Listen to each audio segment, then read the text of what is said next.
Warning. This video includes flashing lights, AI's horribly creative interpretation of the tone of voice and the pronunciation of certain words and/or names, and mild language. Also, DP1 and DP2 are not even included in this. What the heck? Siron, huh? You got something you need to say? What's going on, huh? Huh? We weren't good enough for you? We couldn't make it into the animation, huh? Huh? Anyway, viewer discretion is advised. Planet 7675Y, Sector Psyb0i 1, welcome to Borealis. August 12, 2072. The facility's miners have uncovered something. Inside the mountain was a massive deposit of Psyb0i, Zypon or Zypo for short. Informed the commander of this literal and figurative breakthrough. Little did they know that the deposit was the entire inside. August 26, 2072. A surge of popularity overwhelmed this game called wall ball. A ball is thrown onto a spot on a wall, hence the name. The harder the throw, the more points you earn. The points are added up at the end of the game, and the one with the most points wins. Simple enough. Traditionally, one would spray paint circles on a wall. What caused its trendy outbreak was a business owner. He built a place similar to an arcade where people could go to play wall ball, other games, and order overly priced food. Siron, being the child that he is, invited Draco or Drake to come along with him. Drake was hesitant at first, but in the end, they had a blast. All the other booths were packed, so they had to share one. As they were playing and waiting for their food to arrive, Siron noticed that Drake earned more points than him, no matter how hard he tried. Feeling disappointed, Siron asks, "How did you do that? No matter how hard I try, I always seem to get fewer points than you." "Oh," Drake replied, "you need to remember that it's not about which one you hit, it's about how hard you hit it. It also helps that I have super strength as one of my powers." "Okay, that makes sense," said Siron. Just then, one of the employees walked in and said, "Hey, time's up, guys. Other people are waiting." Luckily, their food arrived. Drake ordered a hamburger because he had never eaten anything from Earth before. He never ate burgers again. Siron ordered spicy chicken wings because he had had them before, and it became his new favorite Earth food. Scratch that, favorite food in general. They both said their goodbyes and walked home. Siron, baffled on why he hasn't gotten any abilities, searched the house for ways to do so. How do I get my powers? Do I just earn them? Maybe a shower will give me powers. Maybe I could look it up. What do you mean, no signal? Eventually, sleep tied its heavy weights to Siron's eyelids, and he drifted into a dream, his first encounter. Siron found himself floating in a deep black void, its immense emptiness not allowing him to consider it either a nightmare or a dream. Siron could see himself, but there was no color, only black and white. He couldn't speak to save his life either. A white figure materialized in the distance, giving a surprise to Siron.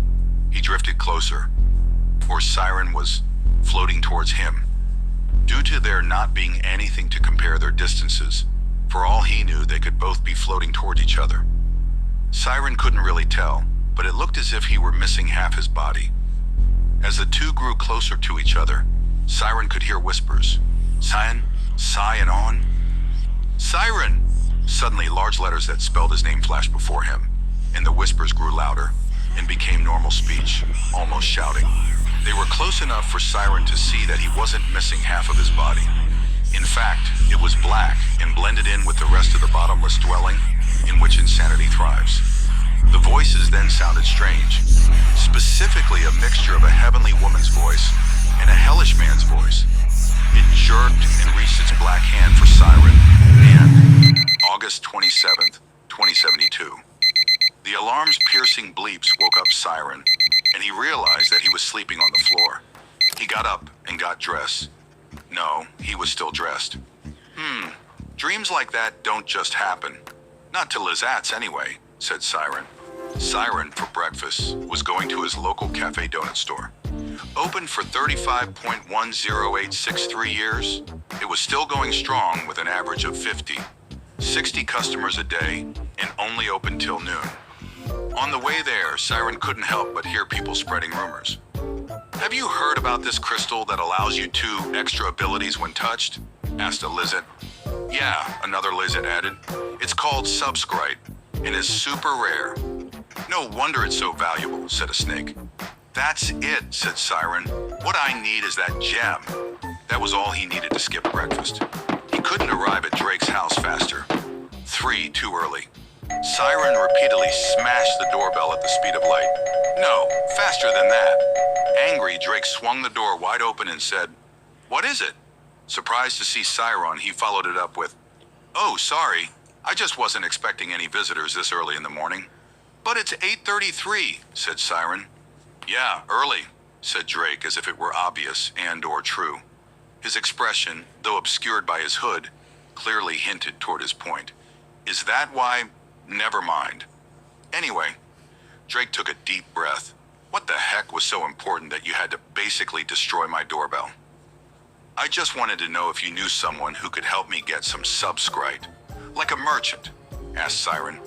"Even if you did find anybody, you most likely don't have the money for such a purchase. I suggest looking for it on your own." "But do you know a lizard that could help me?" "Not a lizard." Drake had written it on a piece of paper, 193-023-1983. It felt to Siren as if he were in some sort of spy movie where they had to keep a low profile.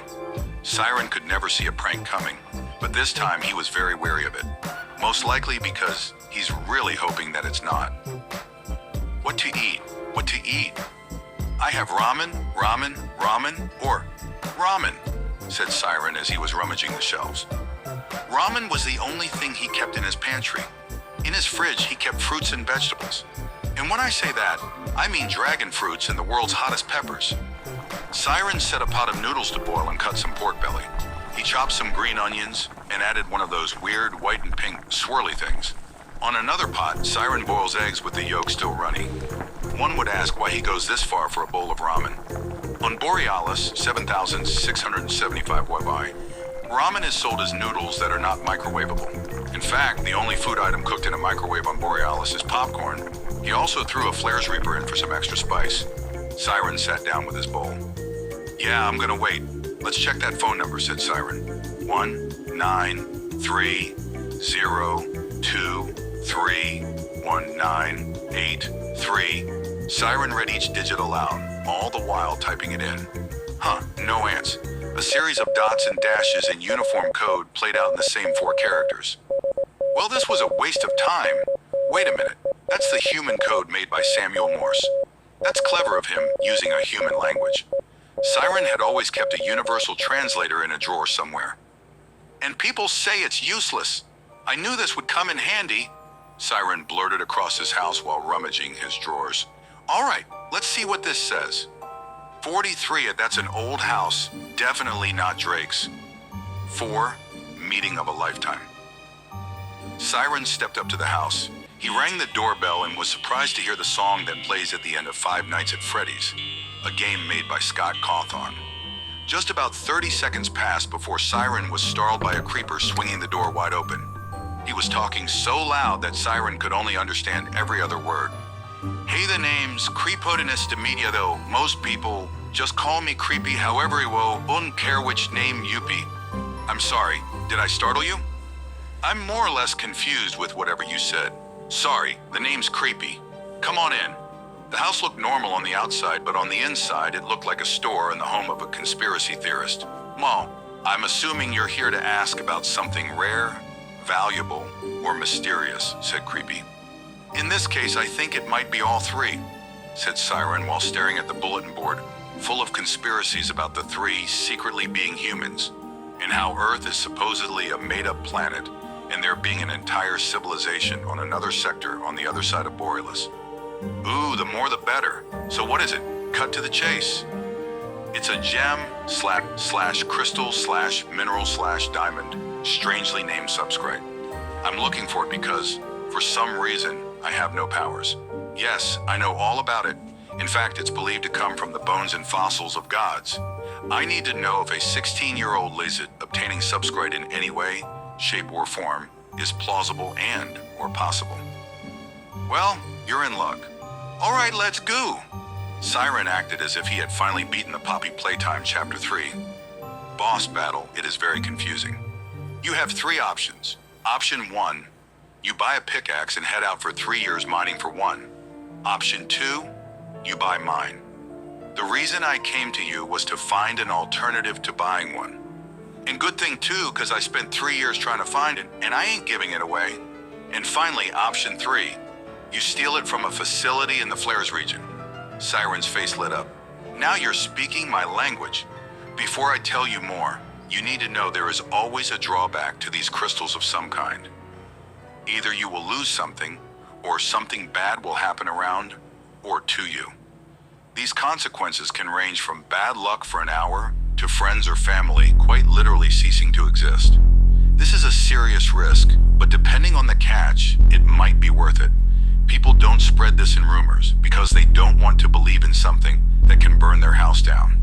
I don't want to discourage you, but you need to know this. I understand. Good. So where is this laboratory? I have a map, actually. Creepy handed Siren a folded map of the Flares region and a little bit of the Florals region. Siren unfolded it and observed it carefully.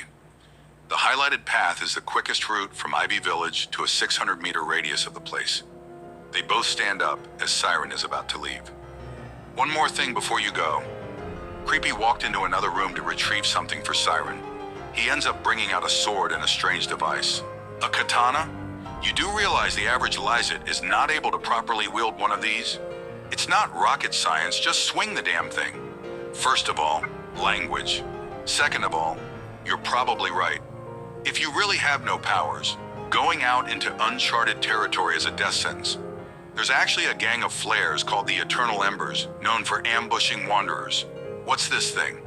A communication device. No, that's tampered with AirPod. Trust me when I say that I have tested it, and it worked. Fine, I trust you. Now go, because the sooner you get there, the better. Creepy froze Siren and pushed him out the door and unfroze him. And remember that nobody can be around the subscribe for it to work. Creepy shut the door. Unless it's bigger than a house, he mumbled to himself. Now that was the meeting of a lifetime, said Siren. I have a feeling that if I got to know him, we might be friends. 5. A new reptile friend. Siren went home. He packed things to bring with him. He packed canned goods, matches, a pot, and charcoal. Then the thought occurred to him. Wait, if I'm venturing out into the Flares region, I should look like a flare. He pressed the button on the inside of his hood and pants. The button was originally made for pranks. One could pretend to be of a different clan, typically the Flares. It turned out to be very realistic, almost indistinguishable. Well, it's getting dark. I should eat something, said Siren. He set up a pot of food over a fire. The food didn't need cooking, it was pre-cooked, but Siren preferred it warm. The food smelled good, but a noise caught his attention and pushed it in another direction out in the middle of the red section. Is that a building powering up? Oh, wow, it is, said Siren. Red floodlights powered on in a sequence up the facility's walls. 2 spotlights on either side. I'll give you 2 guesses what color. Lit up and moved. One shone in Siren's direction, but they did not see him. It was glimmering in the distance. It looked almost beautiful. The sand below it bathed in the sea of red dot. There was a rustle in a shrub nearby. Scared it was a flare, Siren drew his sword. There was a hissing sound. He turned and caught a glimpse of tail. Whatever it was, it jumped into the air at Siren and he grabbed it by the neck and shoved it down. It was a flare snake. Wait, come on. The one, come on. It was just a prank, said the snake. I'm sorry, who? And what kind of prank is that? Said Siren. But Theo-ni-who asked, you know I like to play pranks like that. Stop calling me that. My name is Siren. He lunged for my face and calls it a prank. Okay. You're supposed to tell me yours. Okay, I'm Snako. Theo-ni-who asked is he paused, friend mine. He calls me Snakey. The light of the fire illuminated Siren. Oh, you're a Lysit, not the hybrid I thought he was. Tell you what, I'm actually a Floral. If you tell me your real clan, I might let you help me with this mission, so to speak. Snakey observed Siren for a moment. How do you know I'm not actually a flare? Siren sighed in annoyance. Do you want in or not? All right, fine, I'll join your thing. Wait, Have you recruited anyone else? Just a creeper. You're good with that, right? He stopped to think. I mean, not like you have a choice. Snaky looked down at the blade that had been at his neck the whole time. How long has that been there? Don't worry about it. I guess I don't have a choice. Siren lifted his sword. Snaky looked over at Siren's plans. So what's this, and what's the mission? This whole time, Siren never thought to tell Snaky what it was he was doing. Follow me, said Siren as he guided Snaky toward the massive laboratory looming beyond. My senses say heist. Do they have something you want? They have something I need. Snaky shifted his vision to Siren, who looked almost mesmerized. What is it? Siren looked down at him. A Psyb0i crystal. Wait, what? No. I promised him I made a vow to Theoni, who asked to never even look at. Whoa, okay, slow down a notch. What's all this about? Theoni, who asked, owned one of these gems. We kind of unknowingly gave it to some really bad people, and they ended up killing many people with. I forgot their powers. It was like the Force from Star Wars. You mean that movie humans made a long time ago? Siren sat down on the hill of sand. Yeah, it's crazy how much they got right before they had the tech to come see other planets. Anyway, I told the one who asked that I would never even be in the presence of one of those crystals. As far as we knew, all they caused was harm. Snaky felt guilty. He slithered over back to the campsite. They sat down and started brainstorming. Break in at closing hours? No, they're 24/7s. Sneak in? No, there are too many guards. Explode the place and see what's left? No, the risk of losing the crystal in the explosion is too high. Wait a second, let's contact Creepy, the creeper I told you about. He might have an idea. Do you have a phone? Siren checked his pockets, almost frantic. Oh, I must have forgotten it. I guess I was focused on the necessities that I wasn't thinking about. But I do have this. Siren pulled out the device Creepy gave him. The creeper I told you about, he gave me this and told me we could contact each other with it. But I know what it is, but I think we don't have a lot of options. All right, let's see if it works. The device had a small button panel with 9 numbers. Siren carefully punched in the numbers. The buttons were so tiny he had to use his fingernail. 193, 023, 1983. He placed it in his ear. It made more boops and beeps. Siren thought it sounded like more Morse code, however, had now way to translate it all the way out there. Then sounded the same tune as Creepy's doorbell.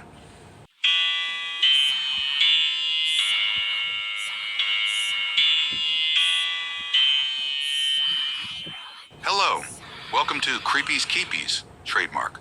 Where anything you can find here, you can keep but for the right price. How may I be of service? 6. This calls for a plan. It took some effort for Siren to hold down his laugh. Hey, it's Siren, the Lizette you talked to. I'm close to the building you told me about. Ah yes, the one with the Psyb0i crystal. I'll have to help you later. Siren was baffled. Wait, me? No, not you. Then who? Dude, you're gonna have to wait around. I'm talking to someone. Are you talking to me? Dude, if you're going to be impatient, you can just leave. Siren heard someone in the background curse and slam the door shut. Sorry, I was dealing with an impatient customer. What is it? We're planning on how to get this thing. I hoped you could give us some ideas. Wait, who's we? A snake I found out here who wants to join. His name's Snaky. Okay, here's what you could do. Snaky can slither through the vents and disable any cameras that can see your path. You will disguise yourself as one of the workers to get into the room with the Psyb0i. You put it in a case and you both leave while nobody suspects a thing. That's good and all, but how do we communicate? I'm the only one who can hear you right now. Well, Snaky must have powers. Ask him what they are. Snaky, what are your 2 powers? Siren looked back at him. He was curled up next to the fire. Fabrication of objects and duplication of objects, Snaky said as he lifted up his head. He said, I know, I got it, and it's very useful. How about Snaky make another one of that thing I made you, and then we can make a 3-way. All right, we'll try it. Snaky, you know what to do, but I don't. Siren took the device out of his ear and set it on the ground. Snaky moved slowly up toward it. He closed his eyes. It took a few seconds, yet felt like an eternity. A small light formed next to it. It took shape, long with the little earpiece, then the button panel. Color started to fade in as the light faded out. Finally, the light left completely and left an identical copy sitting there. Wow, that really is a duplicate. Now for the case. Hold up there, Siren. I need to know the dimensions of the crystal in order to make a container. Creepy. You think you can fill me in on that? Snaky said as he put on the device. As a matter of fact, I can. I can hack into their security camera system so I can see what they see. All right, where is it? Oh. Creepy came to a dark room with two figures on the floor moving back and forth. Luckily, the camera didn't record audio. What is it? What do you see? Siren said. Snaky. Siren, whatever you do, don't go into room 40. What? 40? Why? Snaky said. Just trust me on this one, okay? Now where's the room with... Here it is. Oh, and I don't have to use pixel measurements. Someone's putting a ruler to it. It's 11 inches. No, it's exactly 1 foot tall. And the top is a classic diamond shape. Hexagon or octagon? Snaky asked. Octagon. Do you know how wide? Also 1 foot. All right, we got the dimensions. Now let's do this thing, Siren said. There was the light. The process was even slower this time, probably due to there not being an original to copy. This was the original. It was done. Now all there was left to do was wait for midnight and proceed with the mission. 7, little do they know. August 28, 2027. Come midnight, the two started toward the enormous facility. As they walked, Snaky drifted away from Siren, headed to the vent, while Siren remained for the door. It was expensive looking and made of what looked to be solid steel. It moves up and down. 4 big bolts on each side. There was a panel to the right of it. It had a speaker, a mic, a screen, and buttons in the same form as on the device. As he drew closer, the feeling of the fact that they might not let him in grew. He reached the door and the lady in the speaker said, "Who is this?" Your mom," Siren said, almost regretting his words. He had hoped there was a jokester that worked there. There was a small pause, as if the lady was silently thinking to herself. Really? Michael, are you late again? Yes, I'm sorry. All right, let's get you suited up.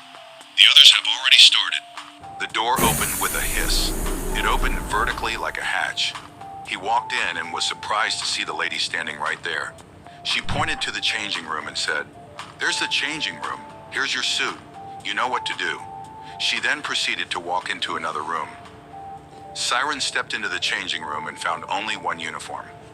"Wow, Michael really is late," Siren said as he put on the suit. "All right, guys, I'm in." "So am I," said Snaky. "I figured I'd just shut off all the cameras. Might as well, right?" "Sure, you do that, and I'll just go where I need to go. Also, Creepy, which room is it in?" "Room 34, as odd of a coincidence that is." As Siren walked through the empty hall, the silence seemed comforting. In all his life, he had never really experienced true silence. As the doors were numbered, they were also labeled with the different things they did here. October 5th, 2025. Hi, Storyteller here. It seems this installment never got finished. But don't worry, the story itself has. The only problem is that it is simplified, has no dialogue, has no jokes, and was originally meant for an animation. I'm forwarding you to it now.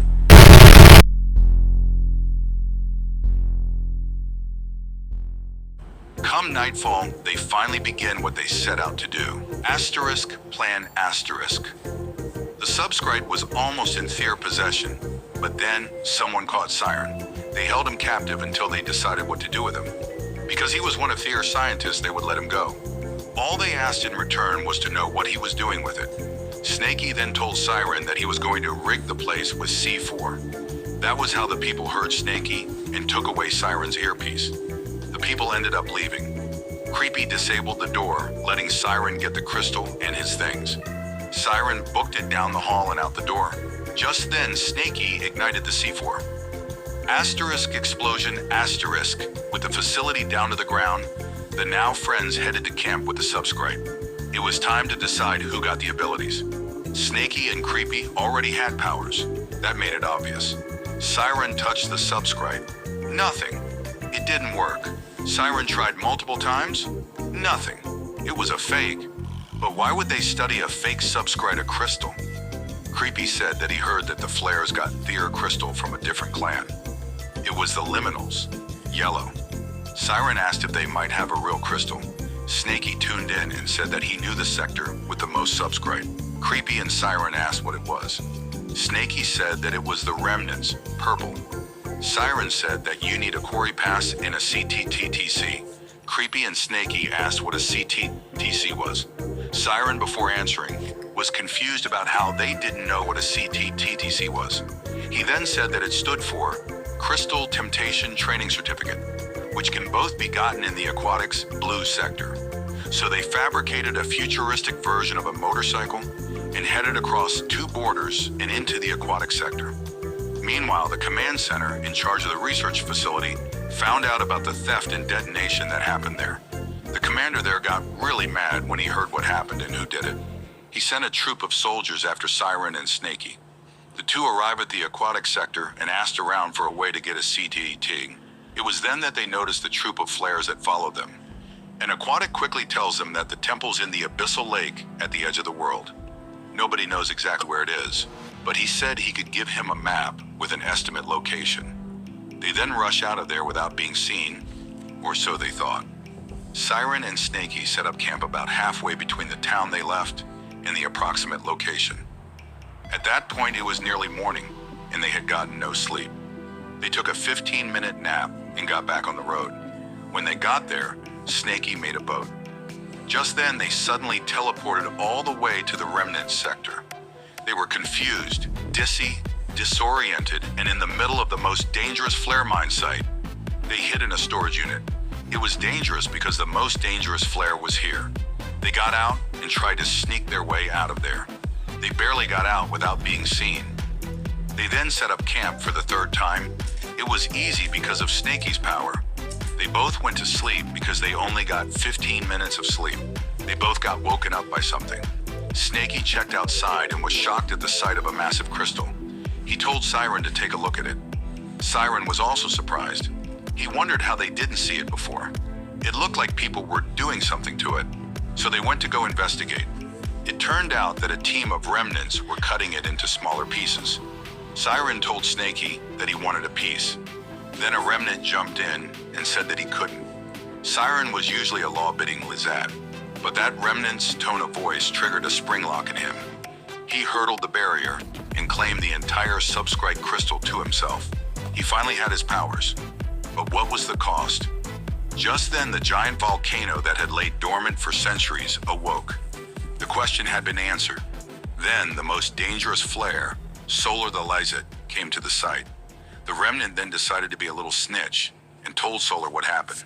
Solar obviously got really mad at Siren, but also told the remnant that they had bigger problems to deal with. Then little by the volcano erupted. Then all of a sudden, Creepy, Snaky, Siren, and Solar were instantly teleported to the egg of the world, or at least what Siren assumed at the time. Asterisk fight scene asterisk. Siren is running out of ideas. Creepy had never told him about his powers, so he asked him what it was. Creepy could freeze people and levitate objects. They use that to their advantage, but it doesn't work. Siren is subdued. Right before Siren said his last word, the person behind the teleportation made his presence known. He told everyone his name. Theo-Nihu asked the hybrid and confronted Solar. He told Solar about how much of a loss it would be to kill a Lizard that got such a big subscribe crystal. Snaky, Creepy, and Siren then realized that he was buying them time to recuperate. Theo-Nihu asked moved out of the way, then Siren used his second power, Fire Breath. He takes Solar and holds him over the edge and says the same thing that Solar said to him. Then he lets go. Snaky asked Siren if it was the end. Siren said yes, but only for Solar. He told Snaky, Creepy, and Theo-Nihu asked that he thinks there are other people out there that might want a piece of him, but at least he isn't alone in this. And now, he realizes how stupidly hungry he is. Not just him. So they go to get some food. Asterisk, roll credits, asterisk. Once the credits are over, We see the gang, Creepy, Snaky, and Siren discussing what to do next. Snaky mentions the second sector. Siren asked what it was. Snaky explained, and then asterisk, black asterisk, the end.